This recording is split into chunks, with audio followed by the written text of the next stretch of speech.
তা ওকে এক রুমে দিয়েছে, আমরা হোতাপাড়ায় শুটিং করছি।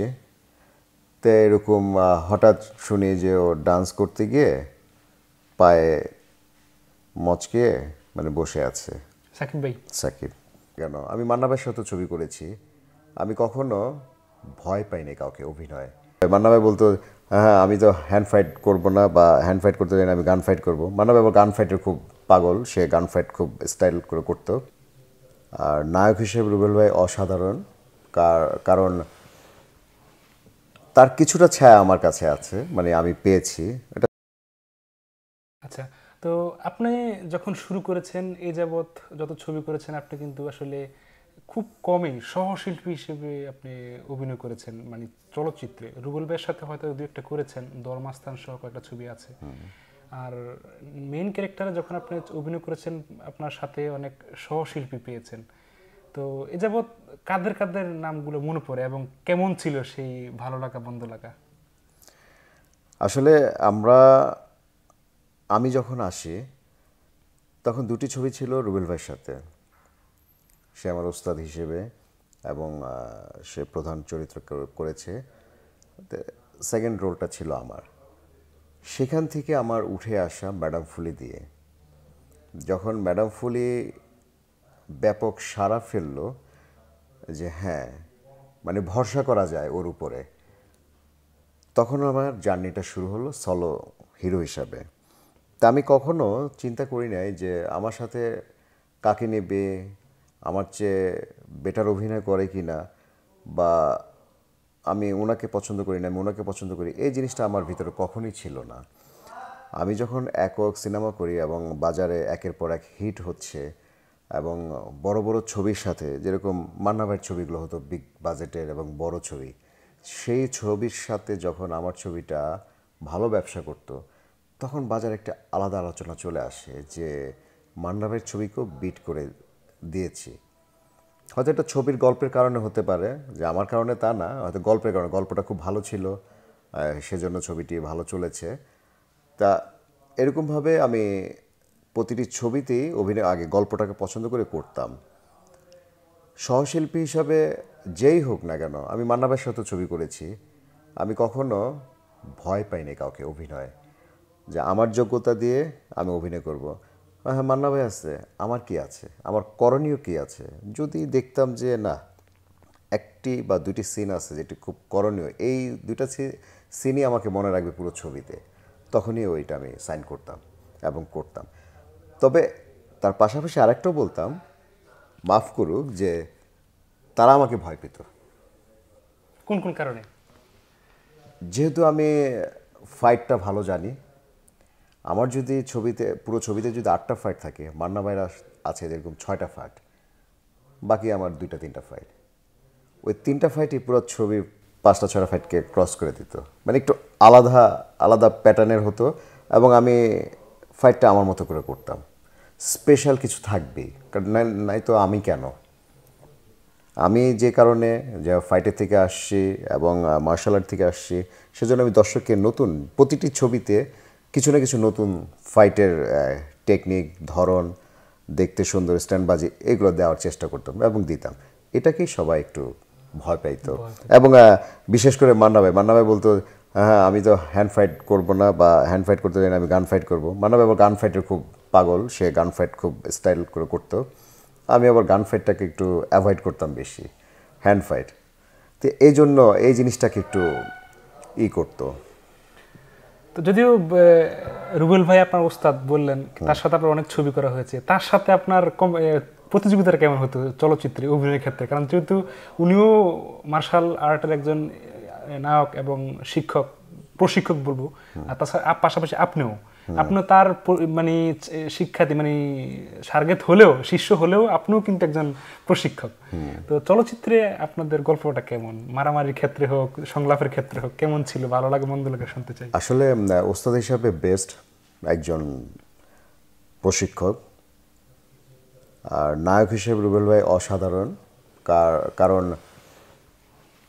তার কিছুটা ছায়া আমার কাছে আছে, মানে আমি পেয়েছি এটা তাকে দেখে হয়তো, যে তার সাথে অভিনয় করতে গেলে অনেক কিছু সহজ হতো। তা আমি কখনোই যে সে একজন নায়ক, আমিও একজন নায়ক, এটা আমি কখনোই চিন্তা করতাম না, শুধু একমাত্র ওস্তাদের বেলায়। যে দর্শক তো জানে উনি আমার ওস্তাদ, এখন আমি যখনই হয়তো গল্পে আছে যে আরেকটা হিরোকে আমি মারবো, আমি একটু অ্যাভয়েড করে যেতাম যে না, সেই আমাকে মারুক।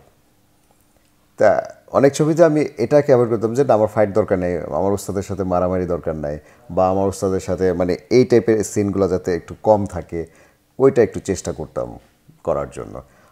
আর ওস্তাদের ছবিতে আমার একটা সিনের পার্ট থাকলেও আমি করতাম, আমার কখনো কোনো এই নিয়ে কোনো দ্বিধা বা কোনো প্রতিযোগিতা ছিল না। আচ্ছা, তো অভিনয়ের ক্ষেত্রে আরেকটা বিষয় লক্ষণীয় যে আমরা কিন্তু এখন দেখি এই সময় অনেকে বলে থাকেন বা আমরাও বলি, বিভিন্ন ইন্টারভিউ দেখি যে সুপারস্টার আমাদের এই সময়ের সাকিব খান। তো উনি এখনকার সুপারস্টার রাজত্ব করে যাচ্ছেন, শাসন করছেন অনেকে বলছেন, বাট তার শুরুটার সময় আমরা দেখেছি যে আপনার পার্শ্ব নায়ক হিসেবে উনি কাজ করতেন। অনেক ছবি দেখেছি, আন্ডারওয়ার্ল্ড, গুরুদেব, তারপরে আরও অনেক ছবি আছে যে ছবিগুলোতে উনি কাজ করেছেন আপনার সহশিল্পী হিসেবে। ক্ষমতার দাপট একটা ছবি ছিল, সেখানেও আপনার সহশিল্পী হিসেবে কাজ করেছেন। তার সাথে অভিনয়ের বেলায় মানে শুটিংয়ের ক্ষেত্রের গল্প একটু শুনতে চাই। সেই সময় কিভাবে, যদি মনে থাকে আপনার প্রথম যে ছবিটা করেছেন, কিভাবে আপনাদের কথাবার্তা হতো? হ্যাঁ, যেহেতু পুরনো কথা, আমি তো আসলে ওকে চিনতাম হলো আজিজ রেজা, আমাদের যে ডান্স মানে কোরিওগ্রাফার আজিজ রেজা ভাই, তার ছোট ভাই হিসেবে চিনতাম। ওর নাম রানা। হিরো হওয়ার আগে আমার সাথে পরিচয় হয়েছে কয়েকবার। যেরকম তার কাছে আমি যখন ডান্স করতে যেতাম আজিজ ভাইয়ের কাছে, সে কিন্তু আমার একটু নাচের গুরু। সে যেরকম একজন গুরু, আমার এমদাদুল খোকন সাহেব সে একজন গুরু, তার অ্যাসিস্ট্যান্ট ছিল একজন আলম নাম। মানে মূলত তাদের কাছ থেকে আমার এই নাচের বিদ্যাটা নেয়া।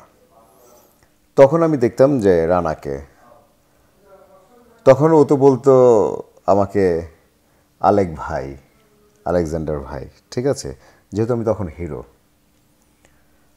তারপরে আমার যখন 4 নম্বর ছবি রিলিজ হয়, তখন শুনলাম ওকে সোহান ভাইকে দিয়ে একটা ছবিকে ব্রেক দেওয়া হলো, ওই ছবিতে নায়ক হিসাবে অভিনয় অনন্ত করছে। ভালোবাসা। হ্যাঁ, ঠিক তারপরে ওর সেকেন্ড ছবি আমার 5 নম্বর ছবি তখন রানী, ওই ছবিতে আমাকে কাস্ট করা হলো। তার পাশাপাশি আরেকজন হিরো, সেটা হলো সাকিব, তাকে নেওয়া হলো। ছবির নামটা সম্ভবত ক্ষমতা, মানে নামটা শোনো, ক্ষমতার ক্ষমতার দাপট। দাপট বা ক্ষমতা, এই ক্ষমতা না, ক্ষমতার দাপট মেবি ছবিটা, নামটা সঠিক মনে হয়। কারণ আমাদের নামের অনেকটা মানে আগে পিছু চেঞ্জ হতো, কিন্তু নামগুলো একই টাইপের থাকতো, তখন অ্যাকশন ছবিগুলো থাকতো। ওই ছবিতে ফরিদি ভাই ছিল, দীপজল ভাই ছিল, সাকিব ছিল, আমি ছিলাম, অনেক আর্টিস্ট ছিল। গল্পটা শুনি। তা তখনও ওর ছবি রিলিজ হয়নি, অনন্ত ভালোবাসা রিলিজ হয়নি তখন ওই ছবি। তা ওকে এক রুমে দিয়েছে, আমরা হোতাপাড়ায় শুটিং করছি। তো এরকম হঠাৎ শুনি যে ও ডান্স করতে গিয়ে পায়ে মচকে মানে বসে আছে সাকিব ভাই। সাকিব। এখন এন্ড ক্লাইম্যাক্স শুরু হচ্ছে আমাদের, যে এন্ড ফাইট।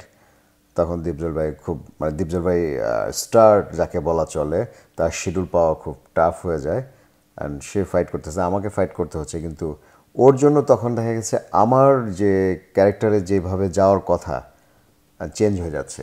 কারণ আমি যদি একতরফা করে যাই, তখন আমার ক্যারেক্টারটা অনেক তুঙ্গে চলে যায়, ওটা তখন পড়ে যায়। সাকিব তখন খানেরটা। হ্যাঁ, তখন মানে আমি যদি চাইতাম যে না, আমি স্যাক্রিফাইস করবো কেন ওর জন্য, ও অ্যাক্সিডেন্ট হয়েছে, আমার তো স্যাক্রিফাইস করে না, আমার ক্যারেক্টার আমি করবো। কারণ এটা তো পাবলিক দেখবে, পাবলিক তো আর বুঝবে না যে তখন অ্যাক্সিডেন্ট হয়েছিল বিধায় ক্যারেক্টারটা এরকম হয়েছে। পাবলিক তো টাকা দিয়ে ছবি দেখবে, তো এটা পাবলিক তো তখন এই জিনিসটা বুঝবে না। তো আমার কথা হলো যে না, আপনারা যা পরে যেটা করবেন, যেহেতু যেহেতু একটা হিরো, তো ওকে ওইভাবে সম্মানটা দিতে হবে। তা আমি যদি একটা ফাইট করি, এখানে যদি আমি দীপজল ভাইকে মারি, ও ফরিদি ভাইকে মারবে, আমি যদি ফরিদি ভাইকে মারি, ও দীপজল ভাইকে মারবে, এরকমভাবে করে যেন ছবিটা ভালো এন্ডটা হয়, এটা ছিল একটা মজার মানে ফার্স্ট টাইম। তারপরে যেরকম ও কথা বলতে ভয় পেতো তখন নতুন হিসেবে, সংলাপ বলতে? সংলাপ না, মানে ক্যামেরার বাইরের কথা ও বলছি। আচ্ছা আচ্ছা। ভয় পেতো, একটু দূরে দূরে থাকতো। যেরকম দীপজল ভাই, ফরিদেবের মতো এত বড় আর্টিস্টদের সামনে আসতে পাইতো, মানে ওকে আসলে তো নতুন। আর আমি তো তখন, যেহেতু আমি হিরো হওয়ার আগেও 5 বছর আগে আমি ইন্ডাস্ট্রিতে এসেছি, ক্যামেরার পিছনে কাজ করেছি, তো সবার সাথে আমার একটা সম্পর্ক হয়ে গেছে অলরেডি। তারপর হিরো হওয়ার পর সহযোগিতা সবার পেয়েছি। আর ও ফার্স্ট হিরো হয়ে আসছে, ছবিও রিলিজ হয়নি, তো সেই হিসাবে তো ওকে ওইভাবে কেউ কাউন্ট করবে না। তখন আমরা ডেকে ডেকে সামনে নিয়ে বসাতাম, যে বসো, কথা বলো, ফ্রি করার চেষ্টা করতাম। এই ছিল আমাদের প্রথম। আর যে কোনো ছবি হতো তখন, দুইটা হিরো ছবি হবে, হয়তো আমার একটা ছোট ভাই থাকবে, এরকম। তখন আমি বেশিরভাগ প্রেফার করতাম যে না, সাকিব করুক, ও করলে ভালো লাগবে জিনিসটা। ব্যক্তিগতভাবে তাকে তার আমি লাইক করতাম ওকে, ও যেন, ও করলে যেন ভালো হয়, কারণ তখন সবাই ব্যস্ত, তো ওর হাতে তেমন তখন ছবি নাই, কারণ নতুন ওকে নিতে চায় না, ও খুব লিকলিকে ছিল, এই জন্য অনেক সময় করতো না। তো আমি চেষ্টা করতাম যে আমি যে ছবিতে আছি যদি দুইটা হিরো থাকে, ওকে যেন ফার্স্ট প্রেফারেন্সটা দেওয়া হয়। পছন্দটা ছিল প্রথম। হ্যাঁ, ফার্স্ট প্রেফারেন্সটা যেন ওকে দেওয়া হয়। ও যদি না পারে দেন অন্য কাউকে করবে। শুটিং শুরুর সময় বা শুটিংরত অবস্থায় অথবা ছবি মুক্তির পরবর্তী সময়ে এমন কোনো গল্প আছে কি আপনাদের মাঝে যার কারণে হয়তো দূরত্ব সৃষ্টি হয়েছে বা কোনো দূরত্ব বোধ করছেন এই যাবৎ এখন পর্যন্ত সাকিব ভাইয়ের সাথে আপনার? যেহেতু অনেক সফল ছবি আপনারা দর্শকদেরকে দিয়েছেন, আমরা অনেক ছবি দেখেছি, এটা কেউ অস্বীকার করতে পারবে না। আসলে সাকিবের সাথে আমি যেসব ছবি করেছি তখনকার আমাদের অনেক স্মৃতি, এবং সাকিবকে জিজ্ঞেস করলেও সাকিবের স্মৃতিগুলো এমন স্মৃতি যেগুলা ভোলার মতো না। ওকে, ওর সাথে আমি দেশের বাইরেও গিয়েছি, একসাথে মজা করেছি। তখন ও দেশের বাইরে হয়তো অতটা যায়নি, আমি যতটা ঘুরে এসেছি। এই জন্যই আমরা যেতাম একসাথে ঈদের টাইমটাতে। ঈদের পর হয়তো 4-5 দিন শুটিং থাকতো না, ঠিক ওই বন্ধটায় আমরা চলে যেতাম, ঘুরে আসতাম। একবারই হয়েছে ওর সাথে এটা। আর এছাড়া শুটিংয়ে কোথাও যদি আউটডোরে যেতাম, তাহলে মানে আগেই ও ফোন করে বলতো যে তোমার পাশে কিন্তু আমাকে রাখো। সাকিব ভাই হ্যাঁ, তোমার পাশে কিন্তু আমাকে রাখো। এখন দেখা গেছে লোকেশনে যে আমরা যেই জায়গায় গিয়েছি, সে জায়গায় ভিআইপি রুম একটি বা দুইটি, এরকম দেখা গেছে আমাকে একটা দিয়েছে, নায়িকাকে আরেকটা দিয়েছে, এখন আরেকটা দিবে কোত্থেকে। তখন ভিআইপি রুমের চাইতে আরেকটা রুম হয়তো একটু যে ওটাতে এসি নাই বা এরকম কিছু, যেরকম তখন তো আমরা তেপান্তরে শুটিং করতাম, হুতাপাড়া করতাম, তো তেপান্তরটাই বেশি ছিল আমাদের। তা তখন কী করতাম, আমরা একই রুমে শেয়ার করতাম। এটা কোথাও কোথাও মানে কোথাও পাবেন না এটা। তখন যে আমাদের আন্তরিকতাটা ছিল এবং মজার যে ব্যাপারটা ছিল, খুব মজা লাগতো তখন, যে আমরা একই রুমে শেয়ার করতাম, দুই হিরো কাজ করছি, আমরা বাহিরে থাকছি একসাথে। তো এরকম মাসের পর মাস, বছর পর বছর আমাদের কাটতো।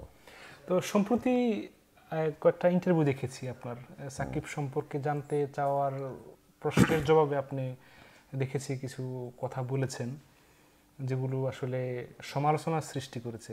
তো এই বক্তব্যগুলো কি আপনি সচেতনভাবে দিয়েছেন নাকি তার প্রতি আপনার কোনো ঈর্ষা ছিল? আসলে কথা মানে কথায় কথা আসে।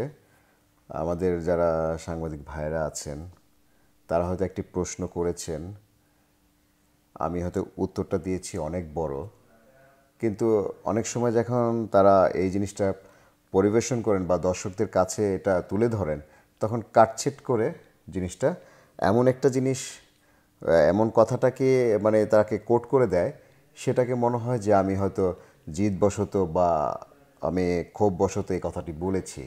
এরকম কখনই না। আমি ওর সাথে ক্ষোভের কিছু নেই আমার।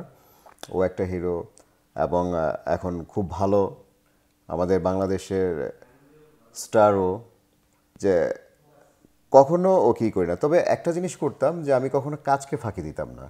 তা আমি ওর অভিনীত অনেক ছবি দেখে আমার কাছে হঠাৎ মনে হয় যে সাকিব এটা না করলে এই জিনিসটা করলে ভালো হতো, এই জায়গায় একটা ও কষ্ট করে নাই, মানে কোনো রকম অভিনয় করে চলে গেছে। এই জায়গাটা আরেকটু করলে ভাল লাগতো, এটা মানে আমার কাছে ফিল হয়, যেহেতু আমি একজন অভিনেতা, আমার কাছে ফিল হয় এই জায়গাটা আরেকটু কষ্ট করলে হয়তো, কষ্ট দেখালে হয়তো স্ক্রিনে ভালো লাগতো। ও হয়তো সেটা করেনি, ও এটা মনে করেছে ক্যাজুয়ালি করে গেছে, এটা আমার কাছে ফিল হতো। বা ওর জায়গায়ও ঠিক আছে, তো ও হিসাবে হয়তো কথাটি বলতে পারে, এরকম অনেক সময় বলে থাকে না, যেরকম এখন যেরকম বলছি। আর এটাকে যদি আপনি কাটছিট করে এমন একটি কোট পয়েন্টকে কোট করে আপনি তুলে ধরেন, তো সেটা তো আমাকে খারাপ বলবে। আমি দেখেছি এই জিনিসটাকে খুব খারাপভাবে কিছু কথা দেখিয়েছে, যার কারণে সাকিবের যারা ভক্ত বা সাকিবকে যারা ভালোবাসে তারা আমাকে হয়তো ভালোবাসে না, এমন অনেকেই আছে। আবার আমাকে যারা ভালোবাসে হয়তো সাকিবকে ভালোবাসে না, এরকম অনেকেই আছে। তো তারা তারা খুব খারাপ অনেক কমেন্টস করেছে, অনেকে কথা বলেছে। ওর লাইফটাকে এনজয় করবে, এনজয় করছে, ভালো ভালো ছবি করছে, আরও ভালো ভালো ছবি উপহার দিবে, বাংলাদেশের ফিল্ম ইন্ডাস্ট্রিকে আরেকটু ভালো জায়গায় নিয়ে যাবে। তবে ওর দ্বারা ইন্ডাস্ট্রির কিছু জিনিস যে আমরা দেখতে পেয়েছি, যেটা ওর লুকটাকে চেঞ্জ করে দিয়েছে ইন্ডিয়া, এটা অ্যাপ্রিসিয়েট করি যে সাকিব চেষ্টা করেছে বিধায় আজকে ও এই জায়গায় আসতে পেরেছে। তো দর্শক যারা আছেন তারা তো মানে আপনার মানে আলেকজান্ডার বুয়া এবং সাকিব খানের অনেক সংলাপ, অনেক ছবি দেখেছে। তো আরেকটা যদি এরকম চমক আশা করে, আপনার অবস্থান থেকে কি বলার থাকবে বা বলবেন? আসলে দর্শক চাইলেও তো হবে না, চাইতে হবে প্রডিউসারকে। একজন প্রযোজক যদি চায় যে আমি একটি ছবি বানাবো, তার সাথে আরও দুজনে চাইতে হবে, যেরকম শাকিব খানকেও চাইতে হবে, আলেকজান্ডারকেও চাইতে হবে যে না আমি ওর সাথে করব, বা সাকিব চিন্তা করবো যে আমি ওর সাথে করব। আমাদের ইন্ডাস্ট্রিতে এখন হয়ে গেছে কি যে আমি ওর সাথে করব না, ওর সাথে করব না, যে কারণে আমাদের অনেক ভালো গল্প হয় না। যদি সবাই সবার সাথে করতো, নিজের ক্যারেক্টারটাকে বুঝে নিয়ে বা একটু ডেভেলপ করে আরেকটা ক্যারেক্টারকে ঢুকানো, ওই ক্যারেক্টারটাও যেন ভালো হয়। কারণ নতুন যারা আছে তাদেরকেও তো পরিচয় করিয়ে দিতে হবে, তারাও তো সলো ছবি সাকিবের মতো পাবে না। বা আমাদের যারা প্রযোজক আছে তারাও তো ভরসা করতে পারে না নতুন কারোর উপরে, যে আমি যে টাকাটা লগ্নি করবো ওর দ্বারা তো টাকাটা নাও আসতে পারে, যে জন্য তারা আগাতে পারছে না।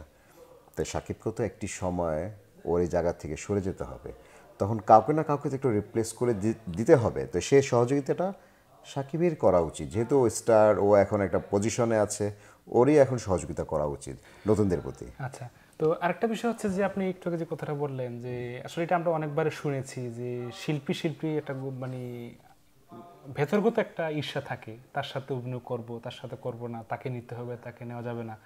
তো এরকম মানে কখনো এই ঘটনার সম্মুখীন হয়েছেন কিনা আপনি, বা আপনার অভিজ্ঞতা জানতে চাই একটু। এটা তো চলচ্চিত্রের জন্য একটা ক্ষতিকর দিক। সবচেয়ে আমি বেশি হয়েছি যে কেন জানি হয়তো আমার সাথে করতে, বা ওরা হয়তো ভয় পায় যে সে মারামারি জানে। আমার একটাই প্রবলেম, আমি মারামারি জানি, আপনার রুবেল ভাই। ফাইট জানি, এটাই। কারণ আমার তো যে ছবিতে আমি অভিনয় করবো এটা অ্যাকশন ছবি হবে। তো অ্যাকশন ছবি হলে তখন দর্শক ভাববে যে সে আছে, তাহলে অ্যাকশনটা হবে। তা আরেকজন যে হিরো আছে তাকে তখন আর পাত্তাই দেবে না, যে কারণে হয়তো এরকম হয়ে থাকে।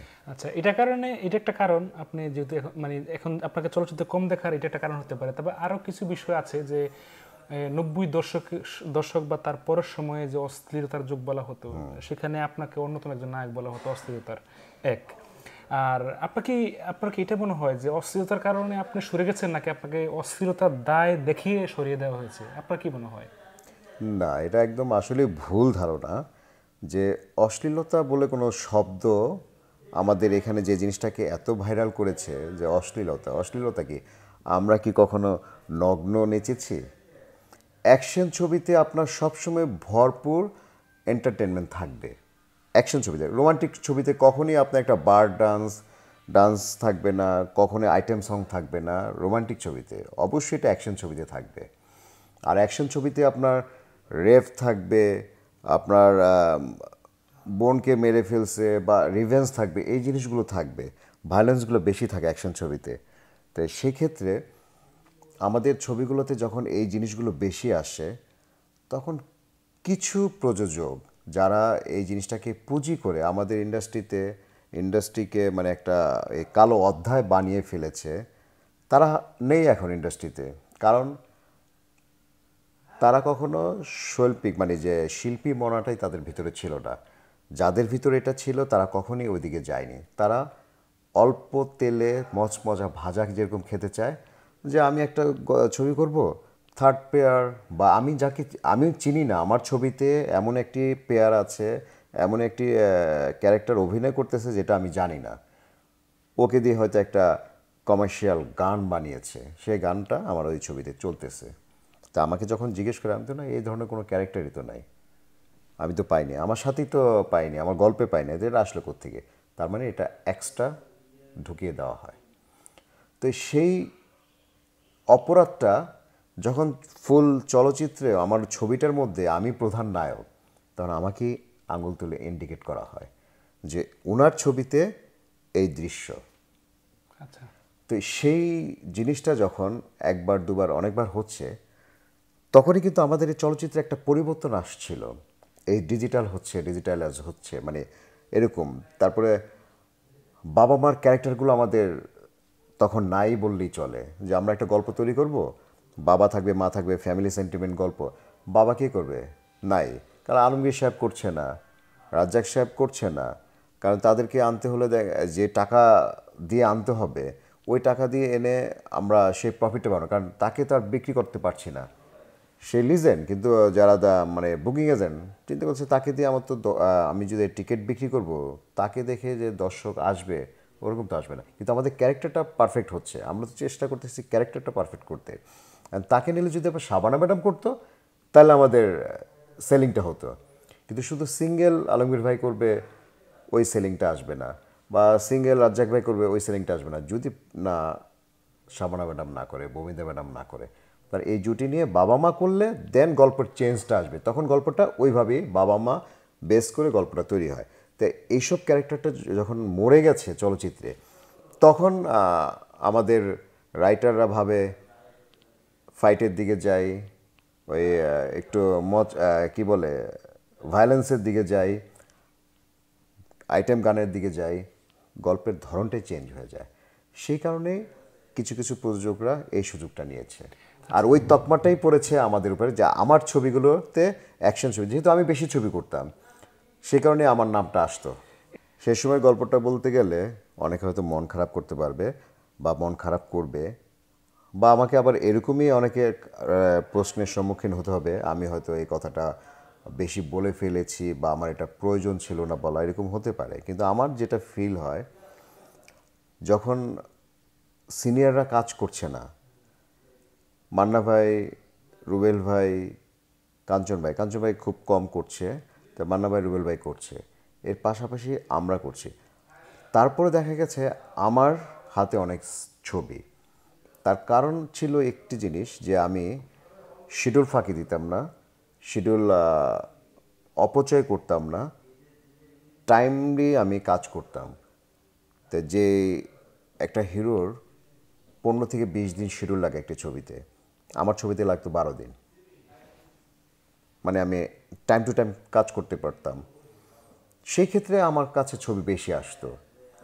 এমন আছে মাসে আমি 2টা থেকে 3টা ছবিও করতাম মাসে। অনেকে দেখা যাচ্ছে একটি ছবি করতো, কারণ সে 25 দিন দিত এক একটা ছবিতে, আমি দিতাম 15 দিন 12 দিন। কারণ কোয়ালিটি একই থাকতো, আমার বাজেটটা আনতে হবে তখন ছিল 60 লাখ টাকা 65 লাখ টাকার মধ্যে ছবি রিলিজ করতে হবে।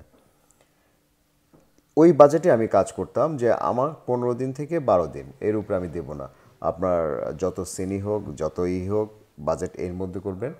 সেই কারণে আমার কাছে ছবি আসতো। আর তখন ইন্ডাস্ট্রি প্রতিটা ফ্লোরে আমার কাজ চলতো। তা মনে হতো যে আমি একদিন ফিল করলাম যে আমি যদি আজকে এফডিসিতে না যাই, অনেকগুলো ফ্লোর বসে থাকবে, মানে বন্ধ থাকবে, প্রডিউসার লুজার হবে, ক্ষতি হয়ে যাবে। তো কখনো ইচ্ছে করে এটা করতাম না। তো এরকম একদিন হঠাৎ আমি মানে আমার ব্যাক পেনে, মানে আগের দিন রাতে বৃষ্টির ফাইট করেছি, সকালে উঠতে গিয়ে টান লেগেছে, তো এমন পেন যে আমি বসতেই পারছিলাম না। তা আমি অ্যাপোলোতে গেলাম, তারা বললো যে 1 সপ্তাহ বেড রেস্ট, মুভ করতেই পারবো না আমি। তা আমি যখন আমার ডিরেক্টরদেরকে জানালাম, তারা মাথা হাত দিয়ে বসছে, কেউ ফ্লোর 7 দিনের জন্য নিয়েছে, কেউ সেট তৈরি করছে। তো তখন দেখলাম যে 5টা ছবি একদম বসে গেছে 7 দিন। তা আমার জন্য ক্ষতি, এটা কিন্তু আমি ইচ্ছে করে করি নাই, হয়ে গেছে। তা কেউ না থাকলে যে চলচ্চিত্র চলবে না তা কিন্তু না, কেউ না কেউ চলবে, হয়তো একটু সাময়িক সময় খারাপ যাবে, আবার এটাকে করবে, রাইজ করবে। তো এরকম তারা ছিল না, তাদের পরে আমরা রুবেল ভাই ছিল, মান্না ভাই ছিল, এরপরে রিয়াজ করলো রোমান্টিক সাইড, এরপরে ফেরদৌস ছিল, এরপরে আমরা চলছিলাম, আমিন খান ছিল, আমরা কাজ করছি, এরপর সাকিব চলছে।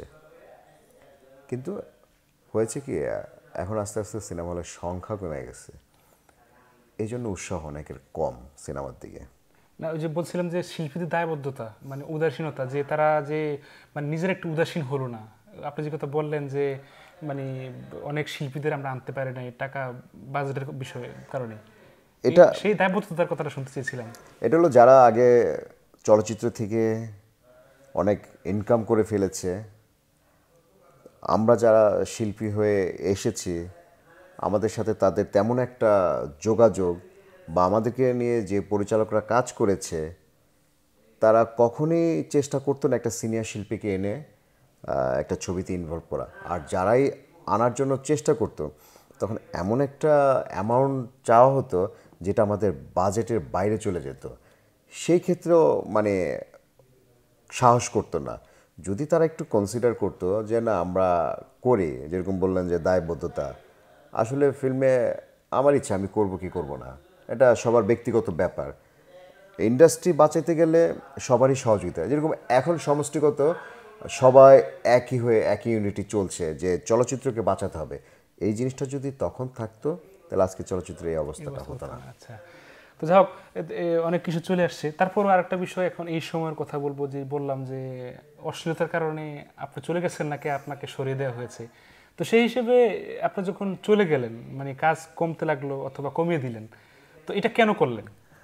আর চলে গেলাম বললে ভুল হবে। আমার হলো কি, যখন ইন্ডাস্ট্রিটা একটু চেঞ্জ হচ্ছে, ডিজিটালে হচ্ছে, আমি ডিজিটালের সাথে মানে অ্যাডজাস্ট করতে পারছি না ব্যাপারটা, যে এটা কী হবে। আমরা তো 35-এ করতাম, এটা ধরনটা জানি, এত বছর করে এসেছি, এটার সম্বন্ধে সব কিছু জানি, যেটা কিভাবে কি হয়। একজন প্রযোজক হতে গেলে 35-এর সাথে তাকে কিভাবে করতে হবে, তার ছবিটা কতটুকু নেগেটিভ লাগবে, কতটুকু কি লাগবে, এটা সব কিছু বুঝতো।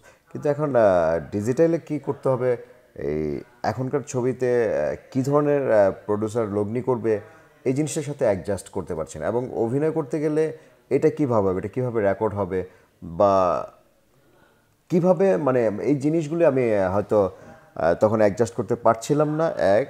আর দ্বিতীয়ত আমাদের দেশে তখন পরিস্থিতিটা খুব খারাপ ছিল, এই যে ছবি চলছিল না। তা কোনো প্রযোজক ছবি চলবে না, তখন তো ছবি অবশ্যই বানাবেন না। আর আমি এত ব্যস্ত ছিলাম, যখন একটি মানুষ খুব ব্যস্ত থাকে, অনেক সময় চায় যে আমি একটা গ্যাপ নেই, যে এরপর একটু চেঞ্জ হয়ে দেখি কি করা যায়। তো ওই গ্যাপের টাইমে আমার ফাদার মানে আমাদেরকে ছেড়ে চলে যান। যে এই শূন্যতা আমাকে একটু গ্যাপ তৈরি করে দিয়েছে। যে ফ্যামিলিতে যখন একজন বটগাছ মানে গার্জিয়ান চলে যায়, এটা কখনো তো ভাবিনি বা ফিলও করিনি। যখন চলে গেছেন তখন যে আমার যে ওই ফিলটাতে আমাকে একটু সময় বড় করে দিয়েছে। এরপর তখন আমি একটু বাহিরে যাতায়াত বাড়িয়ে দেবেন, আমার একটু শখ সবসময় বাইরে ঘোরা, এই ঘোরাটা চলছিল। তারপরে যেহেতু ছবি চলে না, ছবি করে লাভ কি, আমি ছবিটা বানাবো বা আমাকে নিয়ে একজন বানাবে, ছবিটা হলে যাবে, ছবিটা ফ্লপ হবে, তো এতে আমার ব্যাড ক্রেডিট, তাই ওটার সাথে না করাই ভালো। মানে এই জন্য ছিল আমার গ্যাপটা বেশি। সচেতনভাবে আপনি এড়িয়ে গেছেন। হ্যাঁ, কারণ আমার ছবির সংখ্যা যত, তার মধ্যে ফ্লপের সংখ্যা খুব কম। হিট, বাম্পার, অ্যাভারেজ, হয়তো কোনো কারণে গল্পের প্রযোজকের কারণে বা পরিচালকের কারণে, তাদের ব্যর্থতার কারণে অনেক ছবি ফ্লপ করতো, বা রিলিজ নিয়ে ব্যাড রিলিজ করলে ছবিটা খারাপ যেত, কিন্তু এছাড়া আমার ছবি কখনো ফেল করেনি। আপনার অভিনয় জীবনের একটা বিষয় পরিলক্ষিত, যে আপনি সহ আপনি যাদের সাথে অভিনয় করেছেন, যে নায়িকারা ছিলেন, তারাও তো আসলে এখন চলচ্চিত্রে নেই। বা এটাও আরেকটা বিষয় হচ্ছে যে যে যারা মানে চলচ্চিত্রে এসে নিজের স্থায়ী অবস্থান করেছে তাদের সাথে আপনার কাজ করতে দেখা যায় না। তো এই বিষয়ে আপনার ব্যাখ্যা কি, মানে কেন করতে পারেন না বা করলেন না, বা আসলে আপনার আপনার সময় শিল্পীরা হারিয়ে যাওয়ার কারণটা বা কি? না না, চলচ্চিত্র সবসময় নায়ক প্রধান, নায়িকা প্রধান কখনোই না। আর নায়িকাদের সময়টা নায়কের চেয়ে অর্ধেকের অর্ধেক থাকে। তাদের সময়টা হয়তো 3 থেকে 4 বছর থাকে, আর নায়কের সময়টা সে মরার আগ পর্যন্ত থাকে। সে একবার যখন নায়ক হয়ে আসে, আমরা যেরকম রাজ্জাক সাহেবকে পেয়েছি, সে কিন্তু মরার আগ পর্যন্ত অভিনয় করে গিয়েছে। তা নায়কের প্রতিটা সবসময় লম্বা থাকবে, আর নায়িকারা আসবে যাবে। তা আমাদের নায়িকাদের সাথে তখন যাদের সাথে কাজ করেছি, এরকমই প্রযোজকদের চাহিদা অনুযায়ী।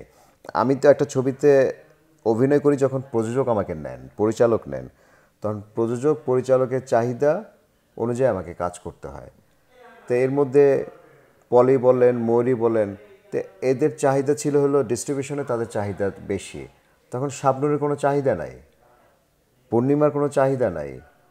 কারণ চাহিদা বলতে নাই বলতে, তাকে যে টাকা দিয়ে নেবে সেই টাকা লগ্নি করলে হল মালিকরা ওই টাকা উঠে আনতে পারবে না। যে শাবনূরকে আমি 6 থেকে 7 লক্ষ টাকা দিব, বা পূর্ণিমাকে 4 থেকে 5 লক্ষ টাকা দিব, আমাকে পে করবে না। তার চেয়ে আমি যদি পলিকে নেই, ময়ূরীকে নেই, মুনমুনকে নেই, মুনমুন কিন্তু আরেকটু গ্রেট ওদের চাইতে। মুনমুনের কিন্তু একক হিট ছবি আছে, যেটা ময়ূরী বা পলির ওদের নেই। পলিরও আছে, মুনমুন এককভাবে ছবি চালাতো, মানে অ্যাকশন ছবিগুলো মুনমুন করতে পারতো, ও দেখতে ওরকম মনে হতো। কিন্তু অশ্লীল ব্যাপারটা ওই যে বললাম না, যে আমরা ওনাকে দোষারোপ করব, মানে আমি আর কিছু বুঝি না। আমার পুরো ছবিতে আমি ভালো অভিনয় করেছি, ভালো ফাইট করেছি, ভালো গল্প দিয়েছি, কিন্তু এমন একটা দৃশ্য আমার থার্ড পেয়ার করেছে, একটি গান করেছে বা একটা খারাপ দৃশ্য করেছে, যেটা আমি নিজেও জানি না আমার ছবিতে আছে। আমি পত্রিকায় দেখি বা আপনাদের মাধ্যমে খবর পাই, বা হলে বলে ওই ছবিতে একটা এই দৃশ্য আছে 1 মিনিটের 2 মিনিটের, তখন আশ্চর্য হয়ে যেতাম যে এই ভালো অভিনয় করে লাভটা কি।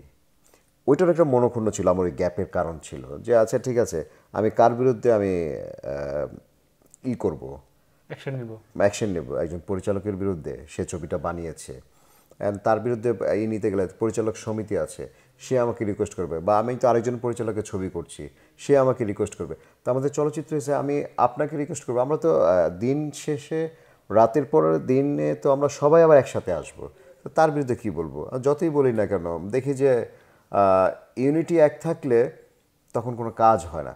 আমার ওই কারণে গ্যাপটা নেয়া। তার মানে মানে আমাদের চলচ্চিত্রের যে অধপতন সম্মিলিত সকলের কারণে হয়েছে। তখন যারা নেতৃত্ব দিচ্ছিলেন, তারা অতি মুনাফার জন্য যে কাজটি করেছিল, সেটি একটা কালো অধ্যায় ছিল। আর ওই কালো অধ্যায়ের টাইমটার মধ্যে ছিলাম আমি হিরো। এখন আমি যে একক হিরো তা কিন্তু না। ওই টাইমে আমিন খান ছিল, শাকিব খান ছিল, এবং আরও যারা ছিল, তাদের সবার ছবিতে কিন্তু এরকম ঘটনা ঘটেছে। শুধু আমার একা না। আমি হলো কম কথা বলি, আমার গ্যাপের কারণে সবাই কিন্তু অ্যাডজাস্ট করে ফেলছে, আমি কিন্তু অ্যাডজাস্ট করি নাই। আমি কখনো মাথা নত করি নাই। আমি তো অপরাধ করি নাই, আপনি কেন আমাকে বলবেন? কারণ আমি তো নিজে অভিনয় করি নাই, করে দেখায়ও নাই, বা জোরও করি নাই। এমন কোনো প্রমাণ আছে আমি কাউকে জোর করেছি কোনো জিনিস? অ্যাকশন ছবিতে কমার্শিয়াল গান থাকবেই, নাহলে অ্যাকশন ছবি দেখবে না। আপনি ওয়ার্ল্ডের সব জায়গায়, ইন্ডিয়াতে দেখেন, অ্যাকশন ছবিতে আইটেম গানগুলো দেখেন, বিভিন্ন ছবিতে আইটেম গানগুলো দেখেন, এখনও তো হচ্ছে। তা আমাদেরকে শুধু এটা দেয়া, মুখে বলা অশ্লীল, আপনি বলে একটা জিনিসকে সাইড করছেন। আমি যে ভালো অভিনয় করি, আমি যখন ম্যাডাম ফুলি আমার ছবি, বাংলাদেশে ন্যাশনাল অ্যাওয়ার্ড পাওয়া ছবি, আমি কিন্তু ম্যাডাম ফুলি দিয়ে আসছি, চারদিকে শত্রু দিয়ে আসছি। তখনকার ছবিগুলো দেখেন, আমি তো অশ্লীল দিয়ে আসি নাই। আমার অনেক ছবি বাম্পার হিট হয়েছে। ছবির নাম কি? কোবা শামসু ছবির নাম, নামটাই তো খারাপ, কিন্তু ওইখানে কি অশ্লীল আছে? ছবি তো চলছে, বাম্পার হিট হয়েছে। সাকিবের অনেক ছবি আছে ব্যান করে মামলা হয়েছে, ও তো অ্যাডজাস্ট করছে, আমি তো অ্যাডজাস্ট করি নাই। সবাই অ্যাডজাস্ট করেছে, আমি অ্যাডজাস্ট বলতে মানে একজনের সাথে একজন হাত মিলিয়ে করেছে। আমি কারোর সাথে আপনি ভাই এটা করছেন, আপনার ছবি করবো না, আমি স্ট্রেট ফরওয়ার্ড যে কথাগুলো বলতাম। এই জন্য অনেকে হয়তো খারাপ লাগে। তো প্রচন্ড ব্যস্ত থাকা সেই সময়গুলা এই সময়ে এসে কতটা মনে পড়ে, বা পেছনে যেতে কতটা আগ্রহ জাগে? আমি আসলে যখন যে কাজটা করি তখন সেটা মন লাগিয়ে এবং ধ্যান জ্ঞান সব ওইটার ভিতরে দিয়ে দেই। তখন অভিনয় করেছি, এখনও করছি, কিন্তু তখন পুরোটাই ছিল অভিনয়ের ভিতরে জ্ঞান। এখন হলো যেহেতু আমি অভিনয়ের পাশাপাশি আমাকে কিছু করতে হবে, আমাদের ইন্ডাস্ট্রি অবস্থাটা এখন ওই আগের মতো নেই, তো বাইরে কিছু করতে হবে। তাছাড়া আমি আবার এখন বাংলাদেশ কারাতে ফেডারেশনের একজন মেম্বার, ওইখানেও আমার একটা দায়িত্ব আছে। সেটা নিয়ে আমাকে বিভিন্ন দেশে যেতে হয় অনেক সময় টিম নিয়ে। বাংলাদেশেও অনেক গেম হয়, ইন্টারন্যাশনাল গেম, সেগুলোকে অনেক সময় প্রোভাইড করতে হয়, তো ওইখানেও সময় দিই। তা সময়টাকে এখন ভাগ করে নিয়েছি এই। তো